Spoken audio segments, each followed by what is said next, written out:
Sorry guys, I missed one question in the last set. That was question 145. So here it is. Following thyroidectomy, which investigation we were found further to arrive at a diagnosis? And the patient's complaint was that there was perioral numbness. Perioral numbness was there following thyroidectomy. So what should be the further investigation to arrive at a definitive diagnosis? So options like T4, T3, TSH, or calcium parathyroid. So we know that here probably the parathyroid has been dissected, and that is why we are getting finding like this. So we should go for calcium or PTH to come to a definitive diagnosis. So that should be the answer. Now let's go to our next set, and we are solving 15 questions this time. So question number 151. The pathology of pregnancy-induced hypertension is invasion of radial artery, invasion of spiral artery by villus cytotrophoblast, and invasion of spiral artery by extravillus. So this is the answer: extravillus cytotrophoblast, and spiral artery is failure of invasion. Sorry guys, this is failure. Both of all of this will be failure of invasion. So failure of invasion of all this. So failure of invasion of spiral artery by extravillus cytotrophoblast will be the answer for this one. Following delivery, a pregnant female collapses. What will be the cause for this? Immediately following delivery, if a pregnant female collapses, the most likely diagnosis is amniotic fluid embolism. Amniotic fluid embolism is the most likely diagnosis. Question 153. Primary was there with a normal radial cycle, now delayed for 2 weeks with vaginal bleeding. Beta SCG is given as 1400 and UPT is negative and there is vaginal bleeding. Trilaminar appearance with the uterus. Next step in this. So this question is a repeated question. So for this, the best next step will be to repeat beta SAG level after 48 hours. Basically, we want to see if it is an ectopic pregnancy or if it is a normal pregnancy. So that is why we will go for this. Among the options, this was the right best answer. A patient with a high frequency hearing loss. So this was a kind of a difficult question, I would say.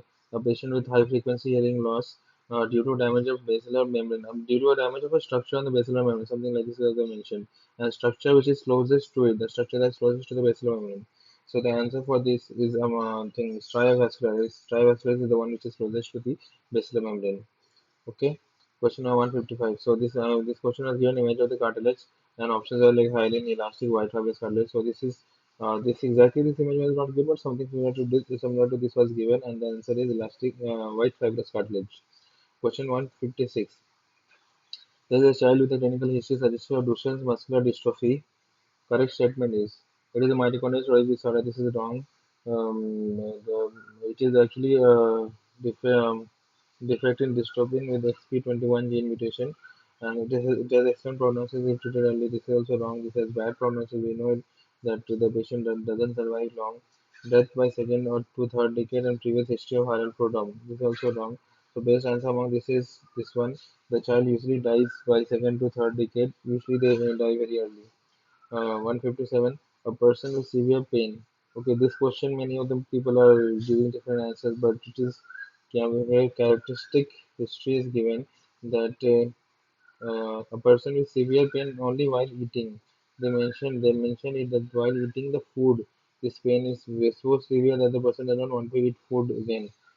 So it is while eating the food. So the which image was given like this, something like this image was given, something like this image was given. So what is it? So the answer to this will be silolithiasis. Silolithiasis is the right answer to this. A 1 day old neonate has not passed urine. Next step is okay. So this question, guys, usually a neonate passes urine by 12 to 24 hours max. So in this question, I don't know what exactly will be the answer, but I have marked this answer as continue breastfeed and observed because I think up to 1 day you shouldn't directly go and shift the patient to ICU and investigate and all. I think so. So I've marked this answer. Question number 159, set point of hypothalamus is increased. What will be the change that will be seen? So this question was at the set point. The set point is suddenly raised if you lower the set point or if you raise. So in our question it was mentioned that it is raised. So what are the changes that we will see? The changes that we will see are these things. Vasoconstriction, because the earlier temperature that was kind of normal has become low temperature for that person. Right? So he will feel cold, right? So there will be vasoconstriction, there will be pyruvation, epinephrine secretion, and shivering. This was the option that was given in our question. And on the other hand, if it is lowered, then these are the findings that will be seen. Vasodilation, sweating. These are also the options. So Obviously, our answer should be shivering. Okay. And one more question was there regarding thermogenesis something. So question 160. Okay, this question many of the people has changed the question itself only. Some of it was a fibula fracture question, but some people are saying it is ulnar fracture and all. But according to me, it was fibula fracture, and it was an image something like this. It was the lower end of the fracture was there, metatarsals could be seen, and the fibula was fractured, and it is I think it is an intra-articular fracture. It is intra-articular fracture, which is so whenever there is an intra-articular fracture, we have to go for, or if there's open reduction internal fixation, we can't just do external fixation. And in the options, almost all the question had external fixation or applying slab or closed reduction, and also those will not be the answer I feel. And the answer will be this: give analysis, look for neurovascular complication, and go for the open reduction, or we'll go for the operation for the fixation. Internal fixation we'll have to do. Okay, question 161 for the assessment of FAD status.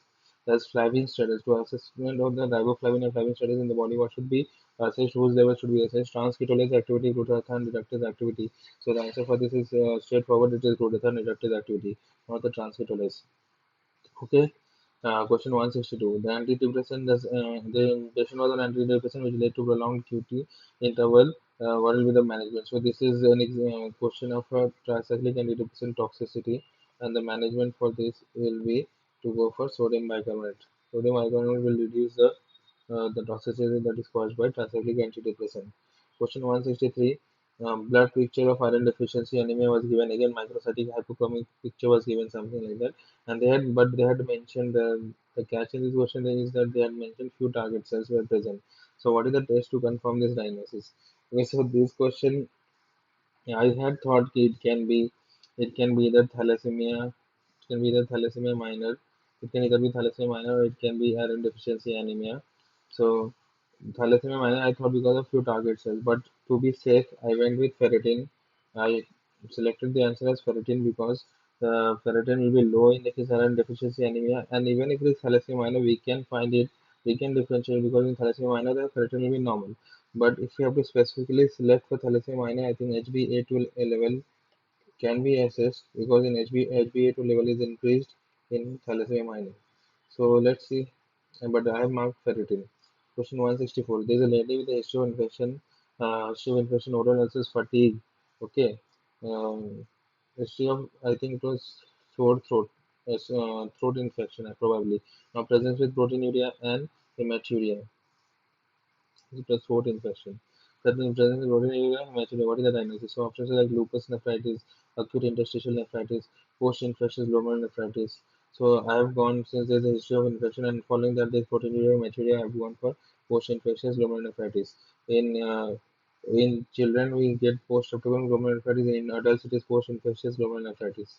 So I'm going for that.